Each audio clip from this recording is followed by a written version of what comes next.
Halo semuanya. Jadi kali ini kita bakal nyobain salah satu fitur di Laravel, yaitu collection. Nah ini fitur yang penting dan pasti banget lu pakai karena ya pasti dipakai karena berguna banget. Apalagi kalau lu hubungannya dengan database ataupun manipulasi data yang memang banyak gitu. Yaitu Laravel collection. Jadi di sini gue udah install Laravelnya, Laravel 9 kayak biasa, terus juga masih fresh, kosongan aja. Coba gue buat satu controller untuk orat-oratan kita ya. PHP artisan make controller home controller. Nah, mantap.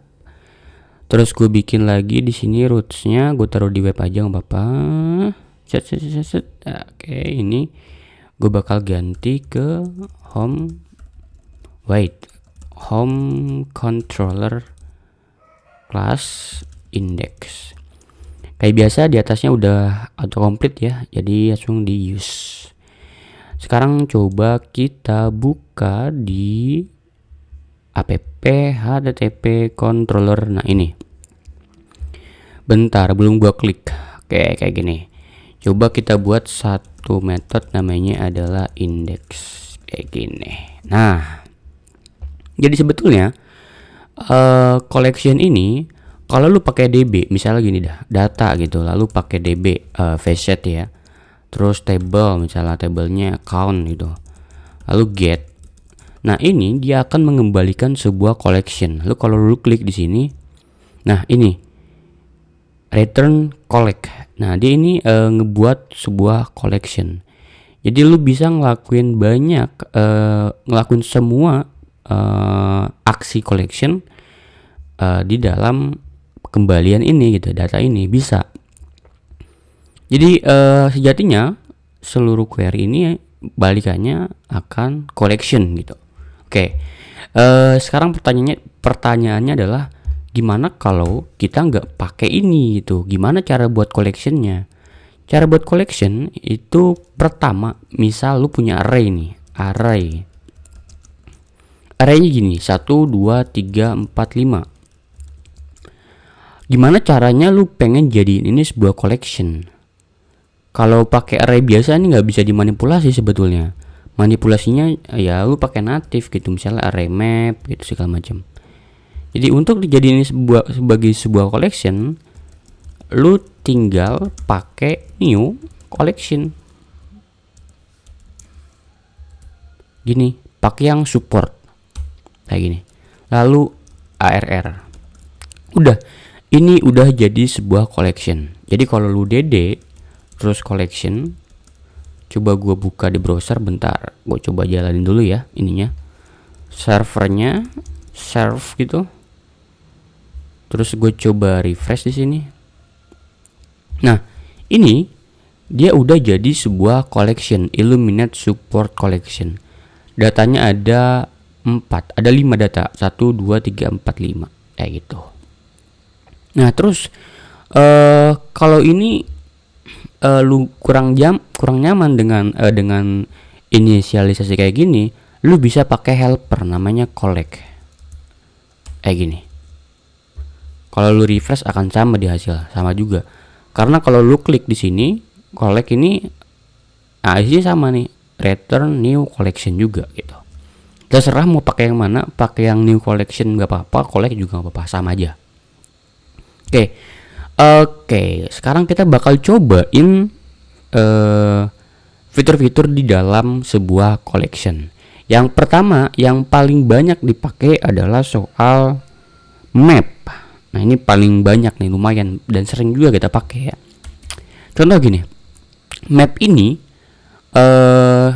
kita akan mengubah atau melakukan sebuah aksi atau apapun itu terhadap tiap-tiap item kita gitu.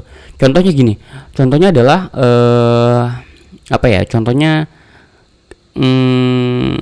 kita punya barang-barang elektronik gitu.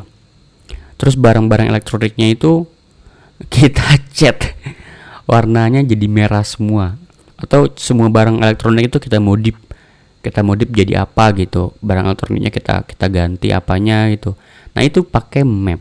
Jadi dia akan menghasilkan sebuah item baru, item yang baru yang berbeda, bisa jadi berbeda. Contoh gini, oke, contoh di sini gue pakai collection gitu, terus collection map, ini map gitu adalah sebuah callback item kayak gini.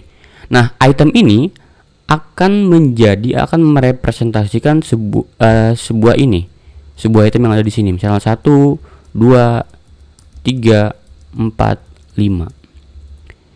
Jadi bisa jadi lu tinggal return misalnya gue pengen item ini gue kali 2. Gimana?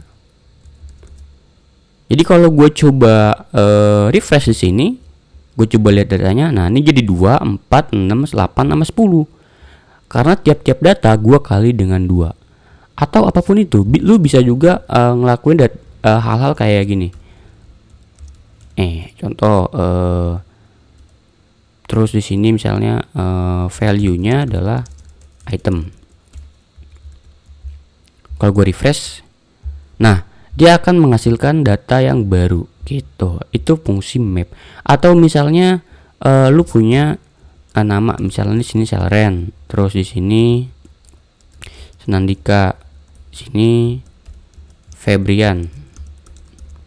Nah lu pengen 3 data ini jadi apa ya, jadi huruf besar gitu misalnya. Jadi apa ya namanya kalau huruf besar itu, STR to upper gitu. Lalu item ini bakal dijadiin huruf besar semua. Nah sekarang kalau gue refresh di sini, nah jadi datanya Selren, Sanandika, Febrian dan hurufnya besar semua gitu. Itu untuk yang map dan yang pasti banget dipakai oleh kita. Terus yang kedua adalah biasanya kita juga ngelakuin, coba gua ini aja ya, gua komen ya. Lalu yang kedua adalah saat ada fungsi lagi yang namanya filter. Coba kita buat sebuah collection gitu. Lalu oke, di sini misalnya ada collect gini. Terus ada data misalnya 1, 2, 3, 4, 5, 6, 7, 8, 9, 10 gitu. Terus ada data lagi, kita coba pakai collection gitu. Lalu collection ini kita bakal filter.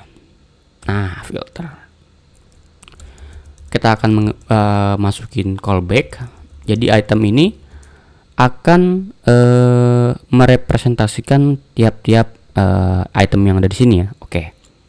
Filter ini dia harus boolean. Jadi kalau lu coba return true, ini coba gua dd collection gitu, terus ya gini aja, terus gue coba all dah biar ini enggak tampilnya cuma datanya doang. Nah ini dia akan keambil semua. Kenapa? Karena selalu true. Artinya kalau yang ini true maka dia akan balik, kalau ini true maka dia akan balik, kalau ini true juga akan keambil. Coba kita kasih kondisi, dia akan true kalau item ini lalu dibagi 2, bukan dibagi 2, modulus 2 sama dengan 0, ya kan? Dia akan kita ambil kalau dia angkanya genap gitu. Coba kita refresh. Nah sekarang dia udah jadi genap, 2, 4, 6, 8, 10. Oke gitu ya. Itu fungsi filter. Kalau lu ganti jadi false semua, ya jelas bakal kosong gitu ya. Nah itu. Ini dia akan memfilter datanya. Apa yang true maka dia akan keambil, kalau false maka dia nggak akan keambil gitu. Sip, mantap. Lalu ada filter, ada juga reject. Nah ini kebalikan dari filter. Coba kita copy aja ya. Di kota komentar. Kenapa bisa begini? Oke, bentar ya. Ini coba gua copy di sini aja. Kebalikan dari filter ada yang namanya reject. Nah ini lalu reject gitu. function item. Oke, dia akan reject itu balikannya dari filter kalau dia akan hilang kalau dia true. True gitu ya. Coba gue true, gue refresh, nah dia akan hilang. Tapi kalau gue pakai false, nah dia akan ambil semua. Jadi misalnya yang ini dia akan di reject gak, akan dihapus gak? True, maka bakal dihapus true. Tapi kalau false gak bakal dihapus. Contoh gini, dia akan dihapus kalau item ini lebih dari 6 gitu. Kalau gue coba refresh, nah dia 1, 2, 3, 4, 5, 6 gitu. Atau kayak gini, nah sampai 5 doang gitu. Jadi ini kebalikan daripada filter. Jadi bakal dihapus kalau kondisinya true gitu. Mantap ya. Lalu sekarang selanjutnya juga ada yang namanya, banyak banget nih sebetulnya di dalam Laravel collection ini. Lalu ada juga yang namanya ini ya, average. Contoh gini. Oke, ini berhubungan dengan ini ya, matematika. Collect gini, terus satu atau gini dah, 80 70. Berapa rata-ratanya kira-kira? Pasti 75 ya. Coba kita collect. Misalnya gini aja dah, biar enak kita pakai DD terus collection apa ya, average ini. Kalau gue coba refresh, nah hasilnya dapat 75. Oke, dapat ya average. Tapi dia akan masalah kalau gimana kalau datanya begini nih. Nah ini, misalnya nama Selren, terus nilainya adalah 80. Lalu nama Senandika, nilainya adalah 70. Nah kalau ini gimana? Kalau gue coba refresh, dia error, unsupported operand type integer plus array. Jadi di sini lu harus tambahin kolom apa yang bakal lu average, yaitu kolom nilai gitu. Sekarang kalau gue coba refresh, nah dia bisa lagi, jadi dapat nilainya ya. Atau yang kalau misalnya lu pengen lebih ringkas, bisa pakai AVG gitu. Sama aja ya, AVG average sama aja, nggak ada bedanya. Terus selanjutnya ini yang menyenangkan, ini juga berhubungan dengan kalau lu performance atau di FE lu perlu grid, lu perlu float ataupun yang lain-lain yang pengen lu pisahkan. Misalnya gini, oke bentar gue buat lagi yang lain ya biar beda. Oke, collection terus collect itu, terus 1 2 3 4 5 6 7 8 9 10. Jadi di sini ada satu metode yang namanya chunk. Nah sekarang lu tentuin, jadi chunk itu akan membagi tiap-tiap ini jadi sebuah collection tersendiri. Contoh kalau lu chunk 2, artinya setiap 2 item dia akan jadi collection tersendiri. Jadi nanti ini akan dikelompokkan jadi collection, ini juga akan dikelompokkan jadi collection, ini jadi collection lagi, ini jadi collection lagi, ini jadi collection lagi gitu. Sehingga nantinya lu bisa nge-iterate tiap-tiap ini. Jadi dia ada array di dalam array atau collection di dalam collection gitu. Coba kita jalankan DD collection. Coba kita refresh. Nah, ini kalau lu lihat, nah dia sekarang ada 5 collection. Karena di sini kalau lu hitung 1 atau collection 2 3 4 5.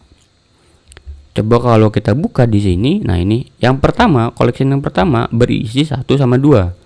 Collection yang kedua berisi 3 sama 4. Collection yang ketiga berisi 5 sama 6 gitu. Kalau lu ganti misal jadi 5, maka collection yang akan terbentuk adalah 2 jelas. Nah, ini 2. Yang berisi yang pertama ini ya, 1 sampai 5, yang kedua adalah 6 sampai 10. Biasanya kita pakai ini untuk grid ya, atau mungkin ya tadi ya gue bilang tadi ya, untuk kolom ataupun yang lain-lain yang berhubungan dengan data gitu. Atau biasanya juga kita pakai untuk ngirim data batch ya, batch data. Kayak misalnya lu pengennya setiap 50.000 data baru lu simpan ke database biar database lu nggak terlalu berat gitu. Jadi dia bakal ngecang setiap 50.000 data atau 100.000 data yang biar nggak terlalu banyak juga gitu. Ya kayak gitu dah pokoknya. Terus oke, itu untuk yang chunk. Coba sekarang yang lain. Oke, coba kita cobain yang lain. Misal lu punya sebuah collection, collect gitu. Dia ada array tuh 2 3 4 5 tuh 2 3. Nah, ini kebalikan dari chunk ya. Kebalikan dari chunk 4 5 6 misalnya 7 8 9. Kayak gini dah. Oke. Jadi di sini ada array, di dalam array ini array, di dalam ada array lagi. Kita mau jadiin ini apa ya nyebutannya ya? Jadiin dia jadi array 1 dimensi gitu. Ini kan 2 dimensi arraynya ya. Jadi lu bisa pakai collection misalnya, atau biar beda kita kasihnya deh result aja dah. Collection biar nggak bingung juga gitu ya. Namanya adalah collab. Kayak gini. Kalau gue DD result all gitu. Kalau gue refresh, nah dia akan jadi array 1 dimensi. Jadi kebalikan dari chunk ya. Kalau lu lihat chunk ini kan tadinya dari ini jadi beberapa array, ada collection di dalam collection. Kalau ini tadinya ada collection di dalam collection, kita collapse jadi flat dia. 1 2 3 4 5 6 7 8 9. Mantap. Ini biasanya kita pakai untuk misalnya gini dah. Lu ada data yang di dalam data lagi, sebetulnya datanya itu harusnya 1 dimensi doang gitu. Ya, terkadang ini hubungannya juga sama ini ya, sama data-data yang ada di dalam TXT ataupun yang lain-lain yang sebetulnya dia 1 dimensi doang. Tapi yang kita simpan adalah array beberapa dimensi. Misalnya ini hari yang pertama, misalnya ini adalah data di hari pertama, lalu ini adalah data di hari kedua, ini data di hari ketiga. Tapi ketika kita mau menyimpan data ini ke dalam database, kita maunya semuanya ini kita jadiin satu gitu ya. Kita jadiin satu array. Jadi kita collapse ini. Kayak gitu ya. Mantap. Coba sekarang kita cobain yang lain, yaitu yang namanya apa ya? Combine. Jadi gini. Misalnya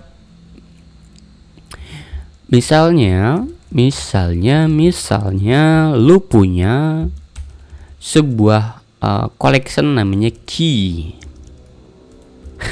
Udah ketahuan banget ini buat apa? Collect gitu. Misalnya name, jangan dah, name, account gitu. Terus address gitu. Ini biasanya kita pakai buat CSV ya, buat CSV gitu ya. Terus di sini ada values, collect. Nah, ini ada Selren, ada ini gini, ada Jakarta gitu. Nah, kalau lu lihat di sini name ini punyanya dia, account punyanya dia, address punyanya Jakarta. Kok gue tinggal lihat ya. Oke. Jadi gimana caranya? Ini dijadikan sebuah key, ini jadikan sebuah value. Nah, menyenangkan nih sebetulnya ya. Coba kita buat satu collection baru, namanya adalah collection key lalu combine values. Sekarang kalau gue DD collection all gitu, coba gue refresh, nah dapet dia name-nya Selren, key-nya, lalu name Selren, key-nya account ini isinya ini, address isinya Jakarta. Kayak gitu. Ini biasanya kita pakai untuk manipulasi CSV biasanya ya.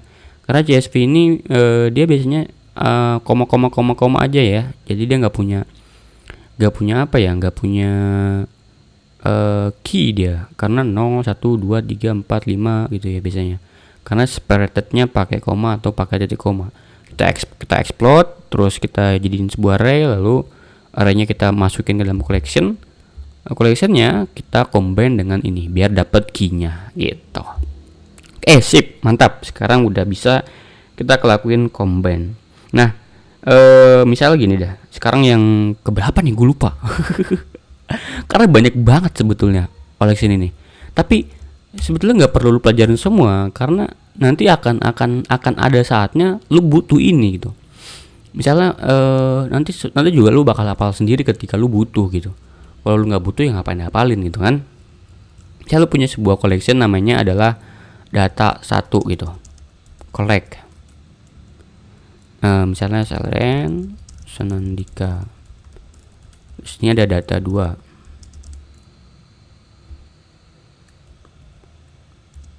collect, atau nggak perlu dah gini dah. Bisa lu ada data 1 di sini, terus lu ada collection gitu. Nah, kita mau nambahin sebuah bukan nambahin ya, gabungin antara ini dengan array gitu. Contoh data 1, lalu ada namanya concat, ketahuan ya, dan namanya concat. Misal di sini Yuyu Febrian Sitohang. Nah, ini kalau gue coba DD collection all gitu, gue coba refresh. Nah, dia yang ini masuk ke sini. Ini tuh akan digabung dengan yang ada di sini. Jadi Selen Senandika, setelah itu ada Yuyu Febrian Sitohang. Gitu. Ini tuh kalau lu di dalam ini, kalau lu coba klik.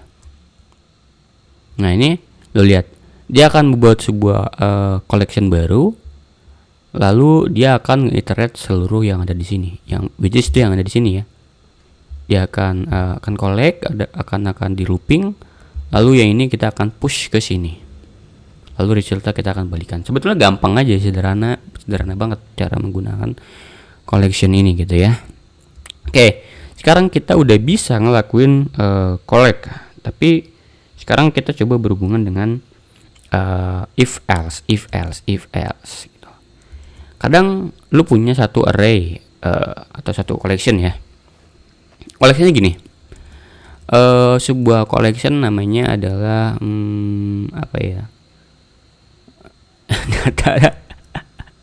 data aja dah.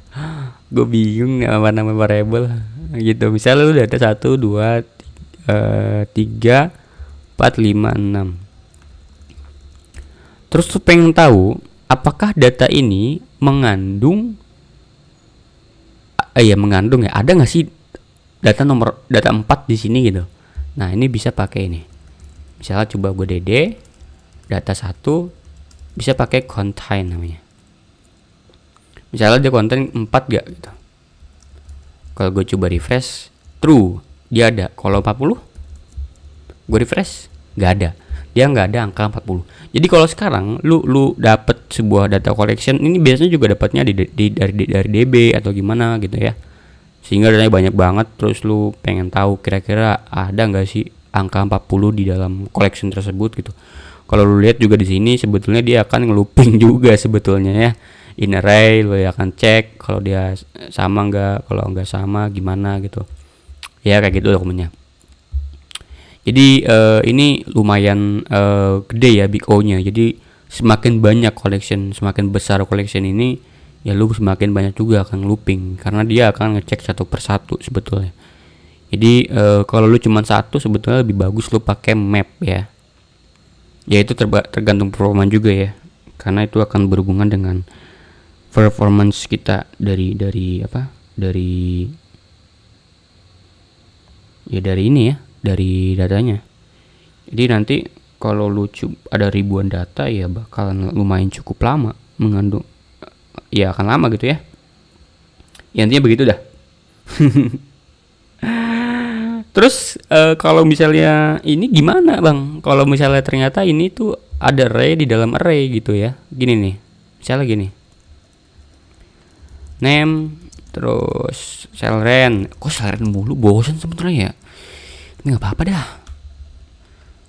Code dah, ganti. Nggak nih, ini beda lagi ya. AB. Name, Senandika, kodenya adalah CK. Name, Febrian, kodenya IK. Nah, gue pengen cobain cari yang AB. Nah, gue refresh, false. Kenapa? Karena padahal ada ya AB itu. Nah, ini lu harus kasih tahu dulu ke dia. Apa sih yang lu cari gitu? Kolom apa yang lu cari gitu. Nah, karena ini 2 dimensi, lu harus kasih tahu itu. Jadi yang pertama, lu kasih tahu, gue pengen nyari di kode loh gitu. Ada nggak kode yang isinya AB? Kalau gue refresh ada ternyata. Dapet loh gitu. Jadi lu nggak bingung lagi kan? Ini gimana kalau dua dimensi gitu? Pusing bang kan? Gak apa-apa. Ini caranya kayak gini. Terus nah ini juga sering banget kita lakuin ya. kalau misal di sebuah array gitu, coba kita misalnya lu punya array ya. AR gitu, arraynya 1 2 3. DD lu ada count namanya. R. Kalau gue coba refresh, nah dia dapat 3 ya. Tapi kalau di collection ada lagi di sini. Coba gue collect. Ini coba gue refresh. Nah kayak gini. Tapi kalau lu di collection masih bisa juga pakai gini. Cuman lebih bagus atau lebih best practice pakai yang udah ada, yaitu count. Kayak gini. Gue refresh sama. Sama aja. Kenapa? Kalau lu klik di sini sebetulnya sama dia tuh kayak gini juga. Gak ada bedanya. Cuman ini kayak lu pakai metodenya doang gitu. Biar terlihat keren. Terus oke. Coba sekarang kita punya kasus yang lain ya. Kayak gini. Kasusnya gini. Ini masih hitung-hitungan juga ya. 1 2 3 4 4 4 5 6 7. Oke. Sekarang gimana caranya lu ngitung angka ini itu ada berapa? Misalnya 1 ada berapa sih? 1 ini ada 2. 3 ini ada 2. Nah, ini 4 ada berapa nih? Mas banget gua ngitung ya. Lu bisa pakai yang namanya count by. Ini. Kalau gue coba refresh, nah ini dia, kita lihat 1 itu ada 2 data ternyata ya. Coba lihat, 1 ada 2 data atau 2. Oke. 3 ada 2 data. 3. Oke, 2 data. 4 itu ada 9 data. Oke, lu nggak perlu ngitung lagi kan sekarang. Ada berapa angka 4? Ya ada 9 gitu ya. Jadi sekarang lu bisa ngitung itu. Mantap ya sekarang. Nah terus ini juga coba sekarang kita coba collection yang selanjutnya. Nah ini lebih seru nih, karena ini akan berhubungan dengan duplication biasanya. Misal lu punya sebuah data 1. Data 1 mulu bang, bosen gua. 1 2 3 4 5 6. Terus di sini lu punya array dah, jangan dah langsung aja gue DD ya. Data 1 biar gampang. Terus untuk kita coba cek duplication, kita bisa pakai div namanya. Misal kita ada 1 2 3 4 5 6. Kalau gue coba refresh, gak ada. Kenapa? Karena data ini dengan data yang ada di sini itu nggak ada yang beda loh. Coba kita tambahin di sini 7. Nah, ada deh sekarang. Ada angka 7. Berarti angka 7 ini dia berbeda dengan yang ada di sini. Ini biasanya kita pakai buat ngecek atau cross check antara yang ada di DB. Kalau lu misalnya bikin ini ya, bikin sync, metode sync, misalnya lu ada local storage, ada local DB, terus lu coba sync dengan yang ada di dengan di pusat itu misalnya. Terus lu akan ngelakuin pengecekan ini dengan yang ini sama nggak? Kalau sama ya nggak usah diapa-apain datanya gitu. Kalau beda, maka yang beda itu akan kita insert, yaitu ini ya. Nah, kalau lu coba lihat, ini data yang beda. 7. Ini indeksnya, indeks ke-6. Coba kita lihat indeksnya 0, 1, 2, 3, 4, 5, 6. Indeks ke-6 7 ya. Jadi ini yang akan kita insert ke dalam database karena dia nggak ada di dalam data master ini. Gitu. Mantap. Sekarang kita udah bisa pakai ini ya. Nah, jadi masih banyak banget sebetulnya untuk ini juga pengecekan duplication. Contoh yang lain adalah ada lagi misal data 1 terus collect ada 1 1 1 1 3 4 5 6 8. Kalau tadi ini ngeceknya duplication yang lain berbeda datanya, sekarang kita coba pakai yang ini ya sendirinya. Jadi kita bakal tahu yang mana yang duplikat. Contoh di sini ada 1 ini duplikat sebetulnya. Duplikat di mana? Di sini duplikat, ini duplikat. 3 nggak ada duplikat, 4 nggak ada duplikat, 6, 5, 8 nggak ada duplikat ya. Jadi pakai data 1 lalu duplikat.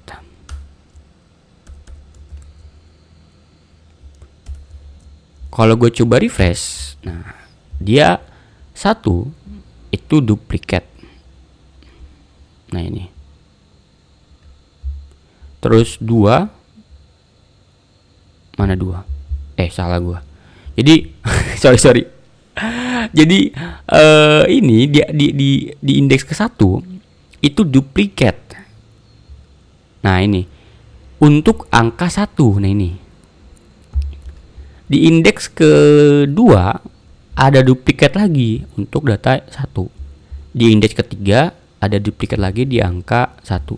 Coba gua tambahin misalnya di sini 3 lagi gitu. Maka di sini akan ada duplikat angka 8, ada duplikat di indeks ke-8 untuk angka 3. Nah ini. Coba 0 1 gua hapus-hapusin dah. Biar cuma 1 doang. Nah ini.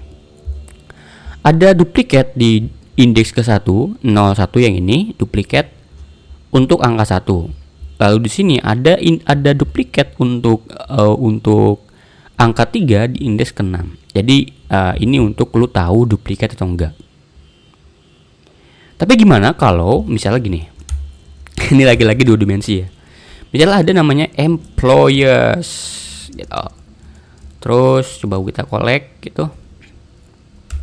Terus di sini ada misalnya ada email gitu ya, email. Terus info@cellren.id, cellren.id. Name-nya adalah Cellren. Terus ada email lagi. Tapi sama dia, info@cellren.id, name-nya tapi namanya Senandika. Sedangkan kita tidak memperbolehkan ada duplication email gitu. Sama aja kita bisa pakai yang ini juga. Employees juga duplicates, tapi kita kasih tahu kolomnya apa, yaitu email. Nah sekarang kalau gue coba refresh, dia ada duplication untuk info@cellren.id di indeks ke-1, yaitu yang ini. Ini duplicationnya. Kalau gue coba copy lagi, gue refresh, dia akan jadi 2. Indeks ke-1 duplication untuk ini, indeks kedua juga duplication untuk yang ada di sini. Gitu ya. Oke. Terus misalnya gini dah. Kalau lu pakai mau looping ini, sebetulnya kita bisa pakai for juga bisa ya. Tapi coba kita looping caranya si collection. Jadi di sini coba kita looping. Cara loopingnya adalah lu kalau pakai JavaScript biasanya gampang banget ya. Tinggal pakai each, terus function, value, lalu key ini. Atau pakai value doang nggak apa-apa kalau key-nya nggak dipakai ya. Coba gue dd value, gue refresh. Nah, ini adalah datanya, email, nama. Oke. Terus kalau lu mau break, ini nggak bisa di break ya. Jadi lu tinggal return aja harusnya. Return misalnya gini. Coba return false. Gue refresh. Nah, jadi dia nggak ke execute yang ada di sini. Jadi ini nggak bisa di break ya, kecuali kalau lu pakai yang for each biasa gitu. Oke. Kayaknya itu aja untuk yang coba kita collection. Lu bisa selebihnya lu bisa baca-baca di sini, sebetulnya banyak banget yang ada di collection. Atau lu kalau nggak mau baca ya sini, lu bisa baca dokumentasinya. Tapi itu banyak banget itu sampai ratusan mungkin ya. Itu bisa dibaca dan dipelajari sendiri ya. Dan nanti ada case-nya bakal ketemu untuk kasus tertentu gitu ya. Itu aja dari gua, Stellaren. Thank you semuanya.